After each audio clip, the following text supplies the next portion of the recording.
Today on the Matt Walsh Show, one of the largest and oldest Confederate statues has come down in Virginia, but it's what they plan to put in its place that really tells the story, I think. The campaign to take down Confederate statues and monuments was never really about the Confederacy or about slavery, as much as the mob insisted that it was. I'll explain what it was really about today. Also, the State Department continues to issue stern verbal warnings to the Taliban over their lack of inclusivity, and Larry Elder is physically attacked by a crazed leftist in California who's wearing a monkey mask. Something tells me that this would be headline news if this was a Democrat who was attacked. And Alexandria Ocasio Cortez has made her scientific case for why men can menstruate. We will hear her out. Maybe she makes a good case. We'll find out today on the Matt Walsh Show.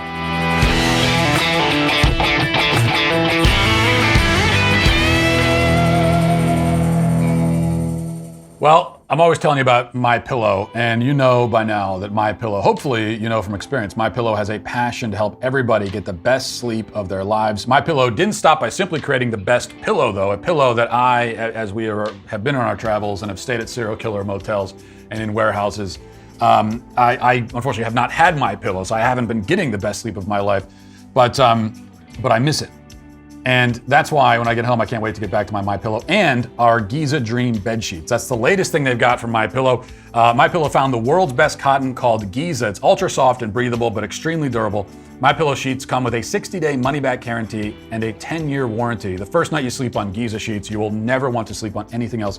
Giza sheets come in a variety of sizes and colors. MyPillow's latest incredible deal is the sale of the year. For a limited time, you'll receive 50% off the Giza Dream sheets. You'll receive a set for as low as $49.99. So go to MyPillow.com and click on the radio listener square and use promo code DailyWire. There you'll find not only this amazing offer, but also deep discounts on all MyPillow products, including the MyPillow mattress topper, MyPillow towel sets, and so much more. Call 1-800-651-1148. Use promo code DailyWire. Go to MyPillow.com. Make sure to use promo code DailyWire. All right, as we continue our tour of who knows where, broadcasting live today from what appears to maybe be my psychiatrist's office, I'm not sure. To start with, let me reiterate something that I mentioned on the show yesterday. After months of waiting and build-up, the time has finally come, the moment that all of the people of the earth have been waiting for, I think. The Sweet Baby Gang t-shirts are finally on sale. Now you can officially now show your pride in this movement that we have built together. And even more important than that, I think, you can it gives you an opportunity to give me your money. And that's really what any self-respecting cult is about at the end of the day. Now, admittedly, after all of the waiting and anticipation, the rollout has been somewhat anticlimactic. I mean, I don't even have the shirt myself because we're on the road.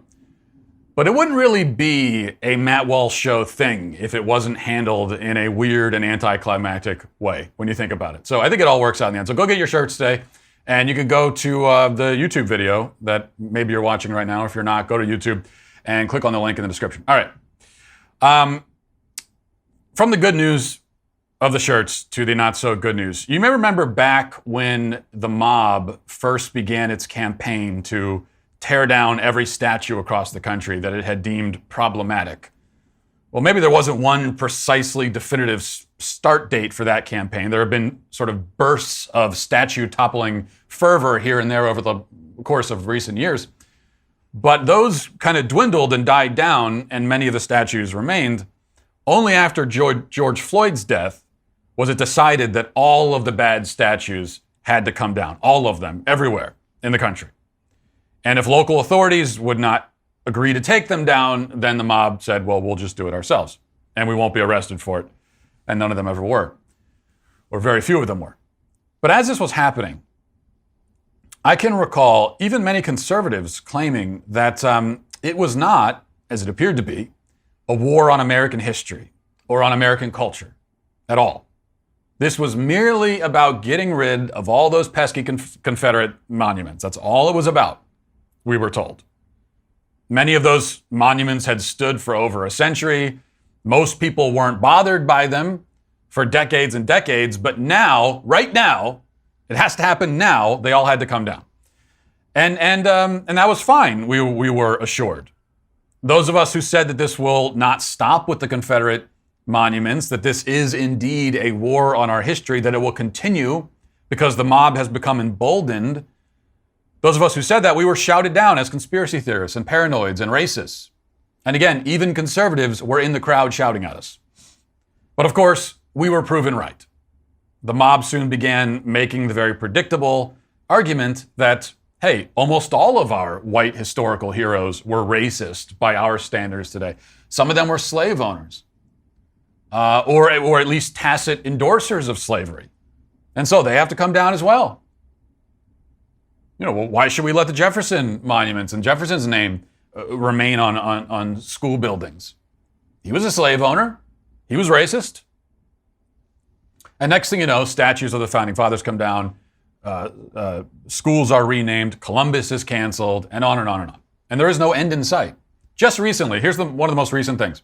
A school board in Ontario literally burned books.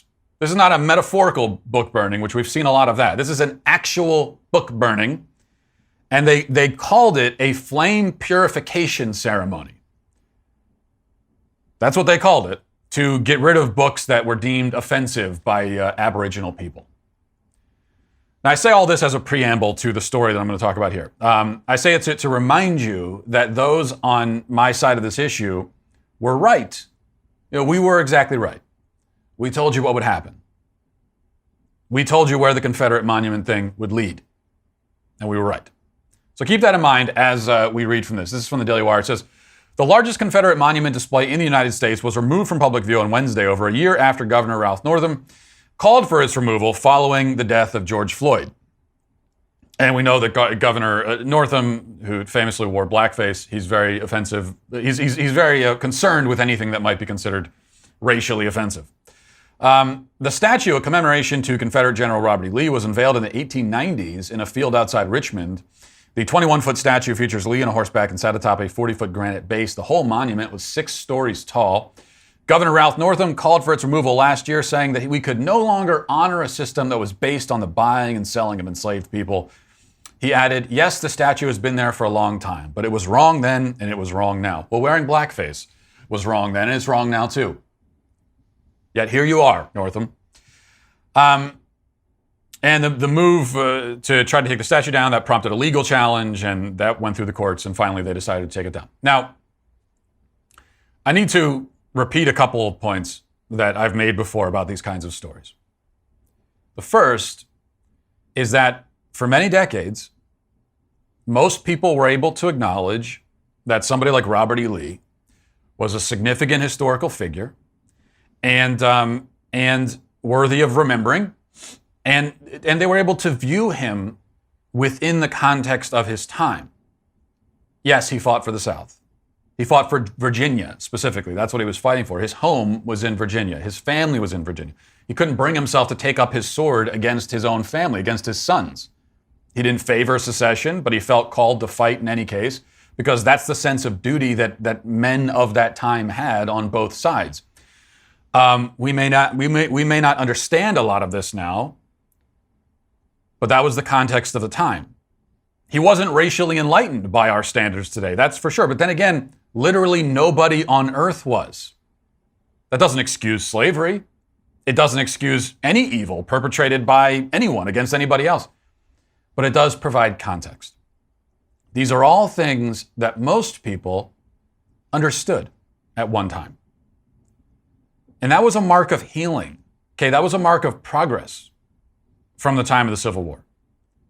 The fact that we can't recognize that context anymore, that we can't stand to even see the image of any man who fought on one side of that conflict anymore, is to me a sign of regression. It's not a sign of progress. Also, as I've also said many times, no matter how you feel about the Confederate monuments, even if when viewing the issue in a vacuum, you would prefer if they were taken down or were never erected in the first place, even if you don't like the monuments, even if you hate the monuments, you still should have opposed them being taken down like this by this mob for these reasons right now. It's not good for any decision to be made at the behest of a hysterical ideological mob. Otherwise, good decisions are not good if they're done at metaphorical or real gunpoint. There could be good arguments for removing some of them. But the argument that the mob was making, it doesn't matter what the good arguments could be. The argument the mob was making and has made for taking down all of these statues, and not just the Confederate ones, is that we have to do it for George Floyd, number one, and also that America is a racist country and we have to purge ourselves of that history and atone for it. That's why these statues are coming down. There might be better possible reasons for some of them, but this is the actual reason. This is why they're actually doing it. And if you support what they're doing, then you are at least tacitly supporting the reason for doing it. Now, to further demonstrate the point, the Robert E. Lee statue that they just took down, which, by the way, it's also worth noting was a priceless and quite impressive work of art, but they cut it into pieces and are just going to put it in a warehouse somewhere. That's the other thing we hear is that, well, we're just moving it to a museum. Actually, in a lot of these cases, they're not moving them to museums. They're destroying them. And that's what happened here. But that statue had a time capsule from 1890 hidden in the base of it. And that time capsule is, and I don't think we know what was in it yet. They haven't told us. But that time capsule is being removed, and they're replacing it with a new one. Here's NPR. It says, according to the governor's office, a group of historians, educators, artists, and state officials worked together to select nearly 40 submissions to be placed inside the new time capsule. Some of the items include a photo of a black ballerina taken by a local Richmond photographer in front of the statue, a kente cloth worn at the 400th commemoration of 1619, a Black Lives Matter sticker, a Stop Asian Hate flyer, an LGBTQ pride pin, and an expired vial of Pfizer's COVID-19 vaccine. This is what the statue topplers want. Not just to get rid of the old history, but to replace it with a new history, to rewrite the story. And these are the objects they choose to encapsulate our time. They choose objects which tell a story of mostly imaginary oppression and of fear. I mean, I think that's the main thing that people of the future, when they open that time capsule, they're going to look at that and say, wow, these people were freaking wimps. They were afraid of everything. They've decided nobody who came before us contributed anything worth honoring, and this is what they contribute. See, this was never about the Civil War. It was never about Confederacy or slavery. This was always about reshaping America in their own image. And they've largely succeeded. So that time capsule, as much as I hate to say it, really does encapsulate our period. And at least now, archaeologists of the future, when they open it, will have little trouble pinpointing exactly when everything started to fall to pieces. Now let's get to our 5 headlines.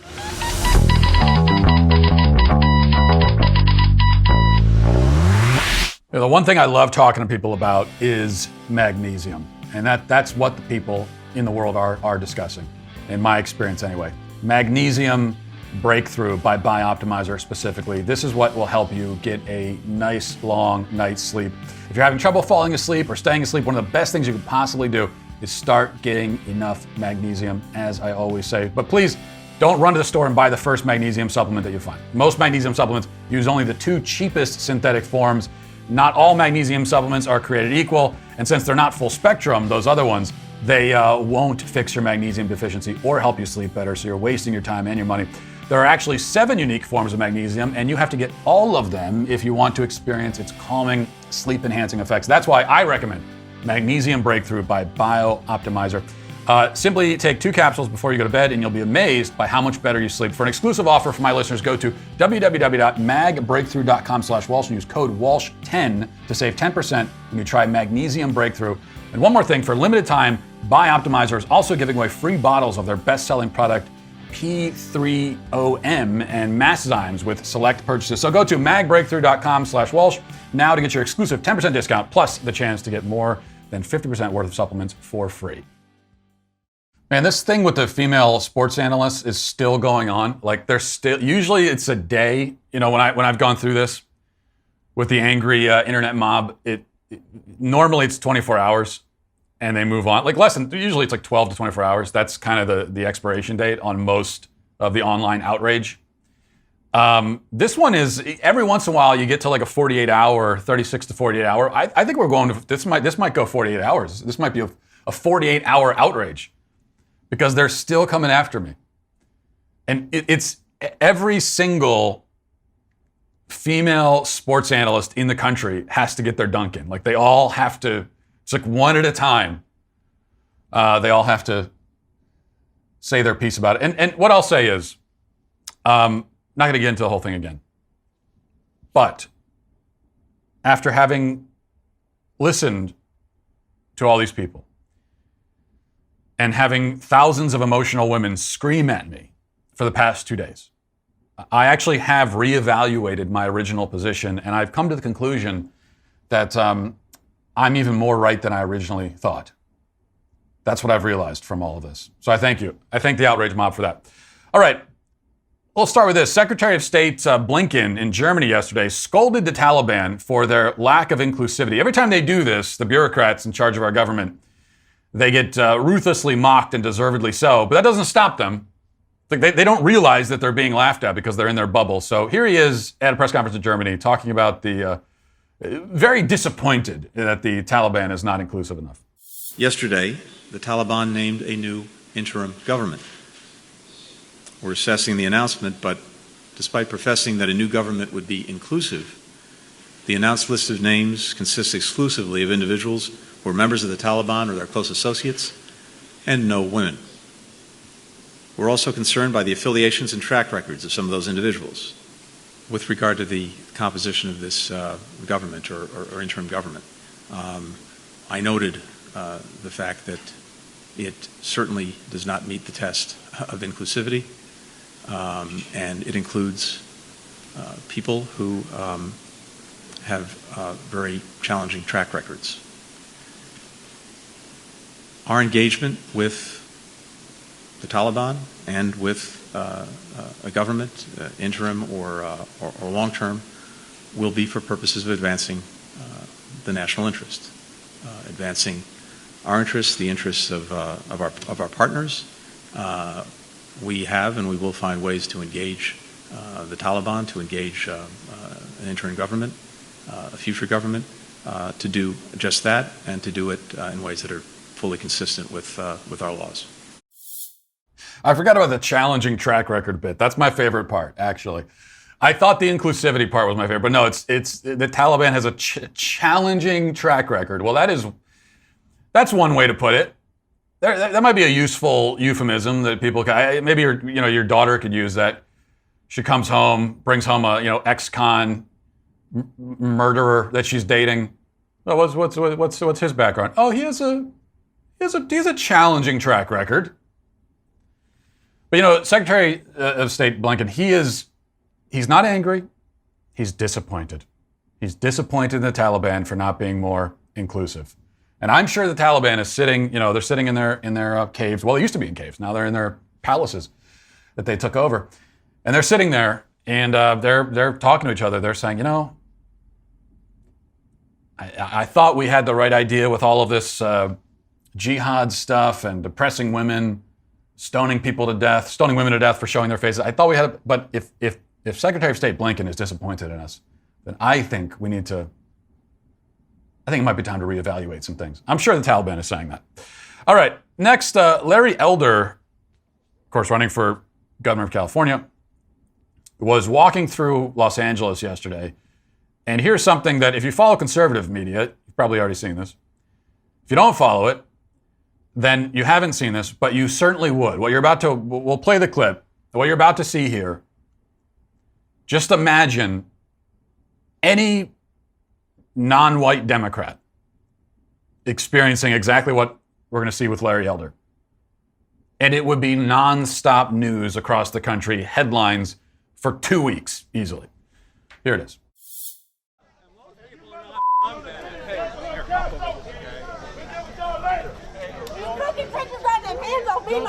Touch me again! Don't touch me!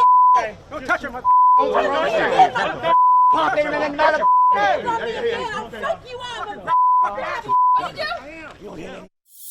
Might have been hard to tell what was going on there if you weren't watching the video. That was a leftist woman in a gorilla mask running up and throwing an egg at Larry Elder, and she missed. Frankly, she was throwing like a girl, and she did miss. But then his security goes up, and she's getting in the security guy's face. Say, do something. saying that she would, I think her words were, F him up. This little tiny, scrawny, and that's always frustrating when you see these videos, that these Antifa wusses all get away with that. Because the security guy, and I assume that was security, he knows that if he responds at all, even though at that point, I mean, he's being physically assaulted now by this woman. If he responds at all physically, then he's going to be the one who ends up in jail. This is California, after all. Now, as I said, there's no question at all that if this happened to a black Democrat or any non-white Democrat, this would be headline news 2 weeks. I mean, it'd be like the only thing you heard about. And there's no doubt about that. Now, a lot of people on the right are pointing that out and pointing it out for good reason. And you're also hearing that this is racist. This is racism towards Larry Elder. I mean, I'm fine with that accusation or that interpretation of the events, because if it was reversed, that's what everybody would be saying. So that's fair enough. But I will say, in reality, I don't think it actually is racism exactly. I think there was a racist message she was trying to send. I mean, why else would she be dressed like that? But does she hate Larry Elder because he's black? Probably not. I mean, if he was the exact same guy, exact same skin color, and he was singing the tune that she prefers, and he had the BLM T-shirt, and he was saying Black Trans Lives Matter or something, and he's wearing a T-shirt that said that, then she wouldn't have done that. I think what it is, more so than racism, this is just that people on that side, especially the radicals, Antifa and everything, they just don't recognize the humanity of anybody who disagrees with them.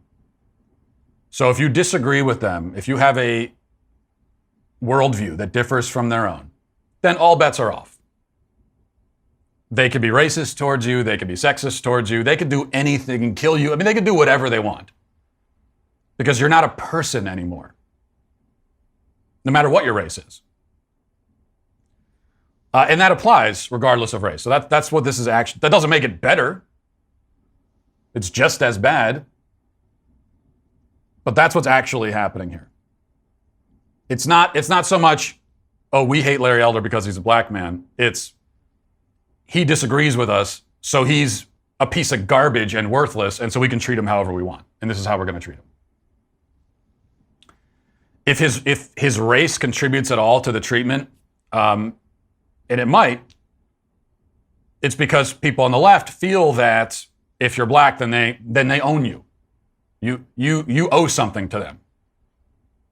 And if you disagree with them, especially if you're running for governor of California as a Republican, how dare you, then not only do they hate you for your worldview, but also, on top of it, they consider you a traitor to them. All right, we had the clip yesterday of AOC referring to menstruating people right after calling them women. She was on CNN. She was kind of fluctuating between the two. She couldn't really figure out how to navigate this. Well, later that afternoon, she was reacting to the media reports about her, saying menstruating people. And this is what she tweeted. She said, in response to a Daily Mail headline, the headline was, AOC calls women menstruating people while explaining the female body. AOC says, not just women, trans men and non-binary people can also menstruate. Some women also don't menstruate for many reasons, including surviving cancer that require a hysterectomy. GOP mad at this are protecting the patriarchal idea that women are most valuable as uterus holders. And then she continues, trans, two-spirit, and non-binary people have always existed and will always exist. People can stay mad about that if they want, or they can grow up. Okay, first of all, this thing they do where they bring up women who can't menstruate, women who can't have babies. Yeah, we know about that. That has nothing to do with anything. Nobody ever claimed that all women can conceive children and give birth. Nobody ever said that. The claim, AOC, is that only women can conceive children within themselves and give birth. Only women can bear children. Not that every woman can, certainly not that every woman does, but that only women can. Which means if someone is bearing children, if someone is pregnant, then you know 100% of the time that's a woman. That's the claim that we're making. As far as this idea that trans, two-spirit, and non-binary people have always existed, will always exist, that's ahistorical nonsense. It's simply not true at all. Two-spirit is what the left will claim, is that two-spirit is the Native American conception of transgenderism, which it isn't. I mean, this was something that was mostly invented. This two-spirit thing was mostly invented by the LGBT lobby. Trans people existing in other cultures throughout history is just not true. Okay, you may be able to find, you can find examples throughout history. You can find examples in the world today in other cultures of cultures that have gender roles that are different from our own. You know, cultures that have slightly different ideas about what men are supposed to do and what women are supposed to do. You can also find examples, especially in the world today, across the world, of men in some cultures dressing and acting like the women in those cultures. You can find cross-dressers across the world. You can find them throughout history. That's certainly the case. Nobody ever denied that. What you won't find in history or anywhere outside of modern Western culture is the idea that a man can literally actually be a woman. You might find men acting as women, dressing as women. You might find that. But you're not going to find this idea that a man actually is one in reality. That is a uniquely modern and Western conception. It doesn't exist anywhere else. And it didn't even exist here until very recently. This is actually trans women are women. This is the most recent evolution or devolution of of transgender ideology. Because you may remember for many years we heard about this. I can remember even when I was growing up. We heard about gender and sex and how these are two different things, and someone can have a male sex, but they identify more with the female gender or the woman gender. So these are two separate and distinct things. It's only been in the last few years that distinction has been collapsed again, and now we're being told by the same people who told us that there was this distinction. Now they're saying no, they're the same thing. Really, I mean, sex is fluid and subjective. So is gender. It's all the same thing. And if you sit down and you ask them, you say, okay, what's the difference now? Like, what do we need? What do you even mean anymore when you're talking about gender and sex? Why do we need both terms? They'll have no answer. They have no coherent answer for that. So it's not even enough to say that this is unique to our culture. It's like it's unique to the last few years in our culture. That's how recent and new and also insane it is. All right. Howard Stern had some thoughts about people who don't get vaccinated. In fact, he was on his show. He started by laughing and mocking a few conservative radio hosts who said they didn't want to get vaccinated, and then they died of coronavirus, and that's happened a few times. And Howard Stern thinks that's hilarious. He had a lot of fun with that. I mean, these are people, just normal people who died. They had families and kids. Howard Stern thought it was hilarious. And then he starts talking about, in general, people who don't want to get vaccinated. And this was his thoughts about it. I tell you what, as far as I remember, when I went to school, you had to get a measles vaccine, you had to get a mumps vaccine, there was a ton of them you got. You still polio. have to. In order to go to school, you have to have certain vaccines. When are we going to stop putting up with the idiots in this country and just say, it's mandatory to get vaccinated? F them, their freedom. I want my freedom to live. I want to get out of the house already. I want to go next door and play chess. You remember when Howard Stern was, counterculture, rebellious, edgy? And this is what he is now. This is the problem. Stick around too long on the scene. I mean, what is he, in his 70s now? Should have retired years ago. Now he's this cranky old man complaining because he wants to leave his house and play chess and take pictures. Go ahead and do that. No one's stopping you. Howard, go ahead, leave your house. Who said you can't? You're vaccinated. Whoever you want to play chess with, I'm assuming. I mean, I'm assuming you don't comport with the unclean, unvaccinated type, so they're vaccinated. Put on 5 masks. Go to your friend's house and play chess if you want to. Have him wear 5 masks too. No one's stopping you from doing that. This rich old guy hiding in his home, trembling in fear because people who are far away from him are not vaccinated, pose no threat to him whatsoever. But this statement of F your freedoms, Howard Stern's not the first one to say that. We've been hearing that more and more. That is a very startling development in a country. When you have people, especially in America, that was built on this idea of freedom. And we always thought, I've talked in the past about what is it, as Americans, we say we're the United States of America. What is it that unites us anymore? How are we one people or one country? What unifying thing is there aside from geography? And even the geography isn't very unifying anymore because we've erased the borders, so those are indistinct as well. So what is it? Aside from the fact that we all basically live in the same kind of region of the globe, what holds us all together? What do we have in common as Americans? And I've been saying for years there's really nothing. But the one answer that I've always gotten from people is that, we all believe in freedom. That's what we have in common. Now, even if that was true, I'm not sure that it's enough to make a real country, a real people, But it's not true. It hasn't been true for a while, and now they're being open about it. They're saying, F your freedom. F your freedom, I want to feel safer. I will gladly trade your freedom for my safety. And not even for my safety, but for my feeling of safety.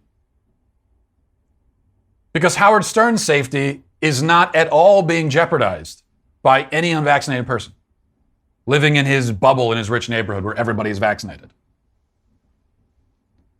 So what he's saying, and he's not the only one, is I'll take your freedom away just so I can feel better.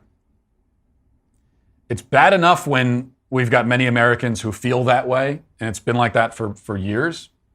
But now that they're saying it, F your freedom, that's a bad sign. Nothing good. We don't go anywhere, there's nothing good comes from that. There is no happy ending that begins with F your freedoms. All right, another clip that I've had that I've wanted to play for a couple days. There's been a lot of this kind of thing in response to the flooding that happened in New York City, but here's one example. Eric Adams, mayoral candidate, blaming the floods on the human race, and especially on America, uniquely, for screwing up the planet. Here he is. I'm curious, what needs to change in your mind to prepare New York City for the next storm? And can you guarantee that it'll get done on time? No, you can't. And what's going to prepare us is honesty. Let's be clear. We screwed up our planet. And this is the byproduct of that screw up. And we have to be honest about how do we move our country and our cities in the right direction. And it's not going to be done by the next storm. We're not going to build out our entire sewer systems. We're not going to do what Copenhagen did overnight. We need to be honest. If 300 years or 100 years ago we were receiving storms of this magnitude, we would have built differently. Now we're here, and now it's time to visit all of these countries across the globe that made the adjustments. We must do the same. Something that we can do within a short period of time, like building retaining pools inside our parks now. And then we have long-term plans. As we build out our sewer system, we can't build it out based on the previous rainfalls. We have to build it out based on monsoons. And if we're not honest about this conversation, we're going to lose more lives, and we're going to see a greater level of property damage in our city. To be clear, he's talking about what policies can be put in place to stop the rain. Okay, this is like he might as well start doing a rain dance. This is what he's talking about. Like what policies can be put in place, even just in New York City, to stop it from raining? At least as much as it did. As it has. Meanwhile, the mainstream media is trumpeting a report that says 1 in 3 Americans have lived through a weather disaster this summer. This report got a lot of attention a few days ago.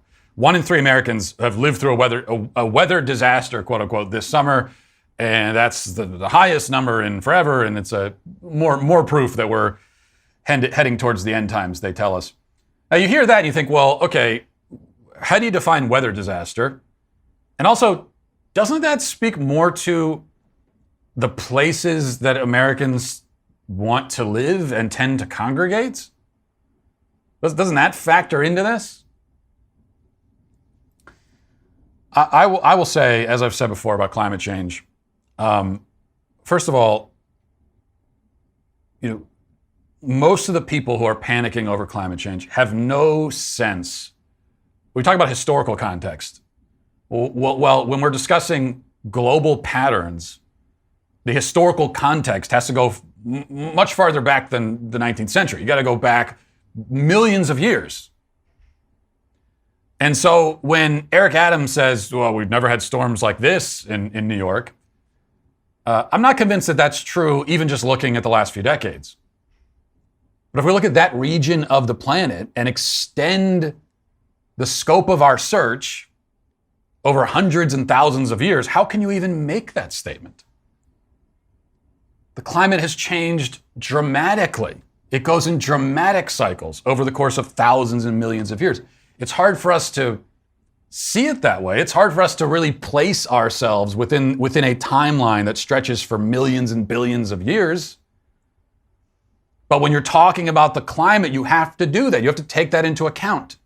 You have to take into account the natural cycles of the globe. And this is one of the reasons why I'm sorry, I don't care about climate change. I just don't care about it. And the only difference between me and most Americans, even a lot of the Americans who pretend to care about it, is just I'm saying it out loud. It's pretty clear that almost nobody, despite all the hectoring from AOC and Eric Adams and everybody else, Al Gore, it's pretty clear that no one actually cares about it. Even the people who are doing the hectoring, famously, they get on private jets, they live in big houses, they keep their lights on.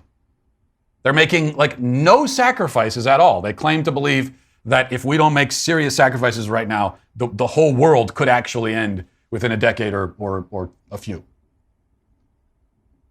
Or at best, the earth lingers on, but we have destroyed civilization for our children and our grandchildren. That's what they're saying, and they make no changes to their lives. Now, that doesn't mean just because you notice that someone isn't living according to the beliefs that they profess, it doesn't mean that the beliefs are wrong. But when you see that it's this widespread and ubiquitous, that almost all of the people pretending to care about this clearly in their own lives don't, that's when you start to suspect. You start to suspect that there's something going on here. So I'll say it out loud. I don't care. Intuitively, it doesn't make sense to me that the American government in the year 2021 could pass some kind of policy that is going to significantly change the cycles of the earth and of the climate and weather. But even if it's true, which I really don't buy, but even if it is, according to everything we're hearing from these people, we're doomed anyway. We would all have to stop using electricity and basically embrace a return to the Stone Age right now. And not just here, but across the globe, in order to make any kind of dent, and that's not going to happen. So either, there's really nothing we can do to change the weather, or there's something we can do, but we're not doing it and no one is going to do it. And what that leads me to is let's continue to live our lives. There are a lot of things to worry about, a lot of things to be afraid of. We don't need to put this on the list. The thing about living in Biden's America is that when on the rare occasion he actually gives a press conference, it can be very difficult to understand what he's saying. And that's if your hearing is perfect, it can be difficult to understand. But imagine if you have hearing loss. how much more difficult it must be to even understand what our president is trying to tell us. And that's why you've got to check out MD Hearing Aid. MD Hearing Aid is an FDA-registered rechargeable hearing aid that costs a fraction of what typical hearing aids cost. The average price of a hearing aid in America is over $2,400 a pair, but their Volt Plus model is just $300 each when you buy a pair. MD Hearing Aid was found by an ENT surgeon who saw how many of his patients needed hearing aids but couldn't afford them. He made it his mission to develop a quality hearing aid that anybody can afford. Their sleek design fits so well, no one will even know that you're wearing it. Plus, it's rechargeable with battery life that lasts up to 30 hours.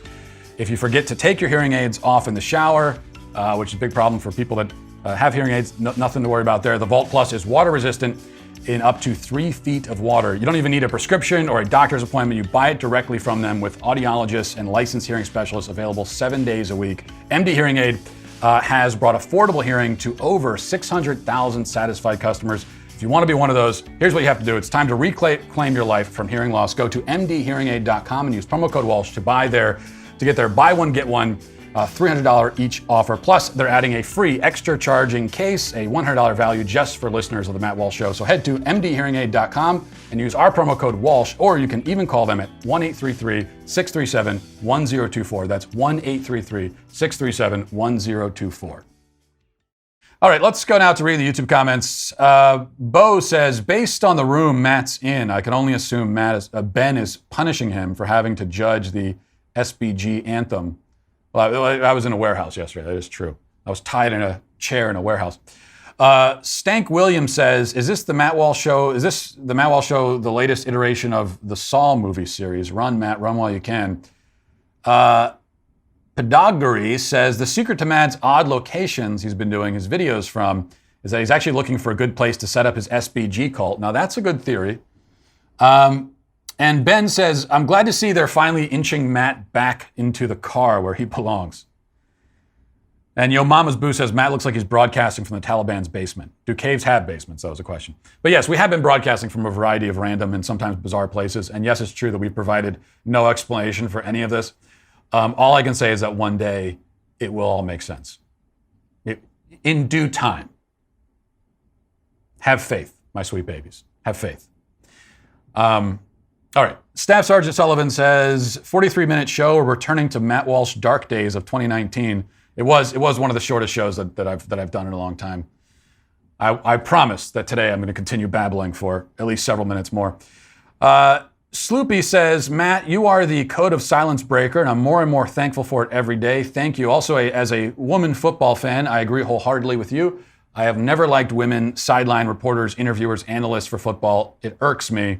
Also, thank you to the Daily Wire for finally providing SBG merch. We're not content with only T-shirts. We want mugs. Yeah, I would like to have a whole. I mean, we're starting a cult after all, so we're gonna need a lot of supplies, not just T-shirts. Yeah, Sloopy, you're far from the only woman who has told me that you agree with the female analysts and reporters. I mean, that's the irony of this whole thing. And yeah, there's been a lot of female reporters have been screaming at me about this. But many of the messages that I've gotten saying, hey, I actually agree with you, have been from women. So go figure. And Sloopy, also, I got to give you credit because I know that you had the very first, although your SBG anthem wasn't in the competition, you had the very first one that we played on the show. And so that is a distinction that I think will hopefully give your life meaning for the rest of your days. Well, as we mentioned at the start of the show, we finally have our Sweet Baby Gang shirt, so you can be a member of the gang or the cult, however you want to look at it. They're selling out so fast that you don't want to wait. If you've waited this long, don't wait anymore. You want to click the link in the description to get your order today. I'm also being instructed in this copy to start singing the SBG anthem, which will never happen, and my sweet babies know that I would never sing. Plus, we haven't named the anthem yet officially, so I can't do that.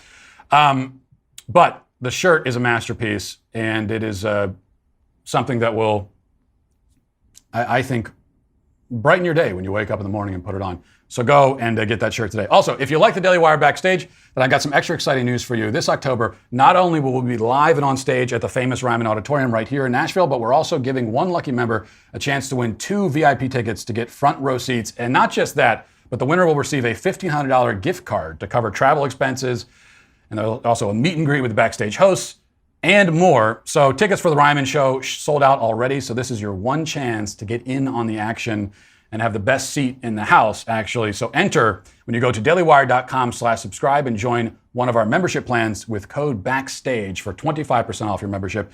If you're already a member, you'll be automatically entered. So get ready, because you might just be on your way to Nashville to meet and watch myself, Ben Shapiro, Jeremy Boring, Michael Knowles, Andrew Klavan, Candace Owens next month. Now let's get to our daily cancellation.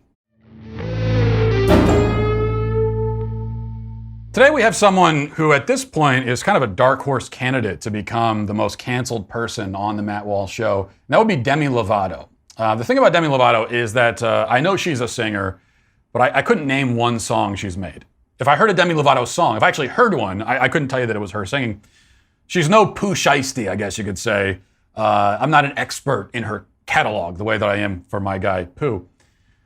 When Lovato appears in a cancellation, therefore, it's always because of comments she's made outside of her music. And as far as that goes, she's been on kind of a desperate journey in recent years to discover herself and find an identity that is true and real and that will bring her the most media attention.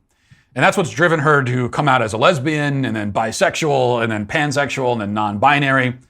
I think that's the trajectory. So when I saw her name back in the headlines, I thought this process was continuing, and now she was coming out as, I don't know, a gay, disabled, polyamorous, aboriginal trans man or something. I don't know.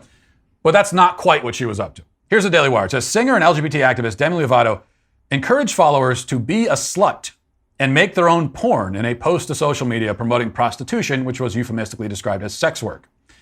The former Disney star posted an image to her Instagram stories Monday, which told followers to be a slut, show your body, get naked, have all the safe, different, consensual sex you want, be kinky, masturbate, make/watch porn, make money. Just a reminder that being sexual is okay. Okay, now, the first problem here is that this all seems to be based on Lovato's assumption that her audience needs to be encouraged to act like sluts. The whole so-called sex positivity movement revolves around the notion that people are repressed and ashamed of their sexuality in our culture, and they need a little nudge, a little inspiration, right? So they can go out and be their true whorish selves. But in a country where porn is a billion-dollar industry, and suburban soccer moms have their own OnlyFans pages, and we fly flags on our embassies to celebrate sexuality, and people bring their children to libraries to be read stories for Drag Queen Story Hour. Given all of that, I don't think that there's much evidence of the sort of sexual shyness that people like Demi Lovato are trying to cure. Then again, we're also told that we need a body positivity movement in order to encourage fat people, even though most of the country is obese already. We're told that diet culture is a problem, even as we gorge on fast food double cheeseburgers. We live in a country where KFC, Taco Bell hybrid drive-thrus exist. And people actually go and eat there. And Mountain Dew exists, and people actually drink it. And yet we hear about diet culture being the problem. So there's kind of a disconnect, is what I'm saying. But the more important point is this. Lovato, like so many pop stars, is a miserable and lonely person. She's also a heroin addict. Now, I don't say that as a cheap shot or to insult her. That's not the point. I just say it because it's true. She's an addict in an identity crisis who can't even figure out who she is. There is pretty clearly a deep misery at the core of this person. And this is the case, again, for so many of these celebrities. And yet these people still promote lifestyles that they know from experience lead only to misery and despair and self-destruction. That's the first thing you can do when you hear someone promoting a certain lifestyle or promoting, a certain philosophy of life or promoting any behavior at all and claiming that it will lead you to happiness and fulfillment. First thing you should do is look at them. Who is telling you this?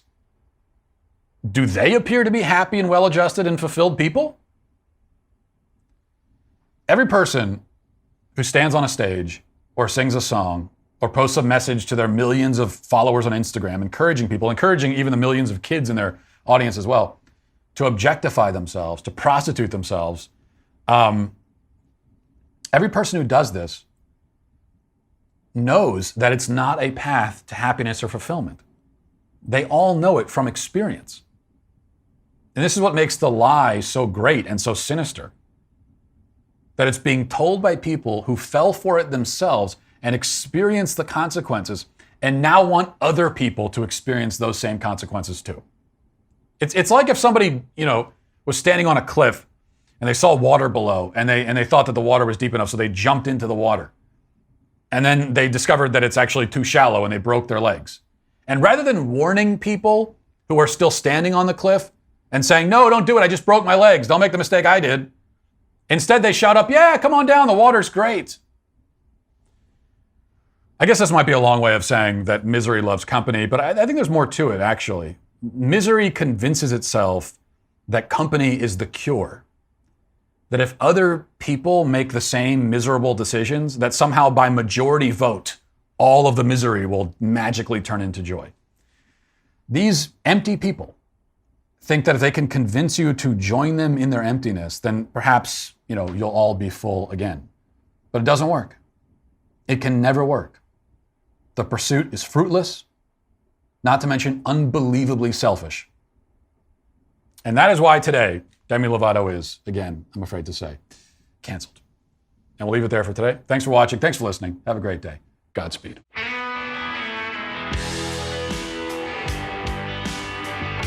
The Matt Walsh Show is produced by Sean Hampton, executive producer Jeremy Boring. Our supervising producer is Mathis Glover. Our technical director is Austin Stevens. Production manager Pavel Vodosky. The show is edited by Sasha Tolmachov. Our audio is mixed by Mike Coromina. Hair and makeup is done by Nika Geneva. And our production coordinator is McKenna Waters. The Matt Walsh Show is a Daily Wire production, copyright Daily Wire 2021. Today on The Ben Shapiro Show, Virginia creates a time capsule so future generations can learn why America collapsed. And as Americans remain trapped in Afghanistan, COVID lockdowns loom and culture war breaks out everywhere, the Biden administration has a new old plan: throw money at all the things. That's today on The Ben Shapiro Show. Give it a listen.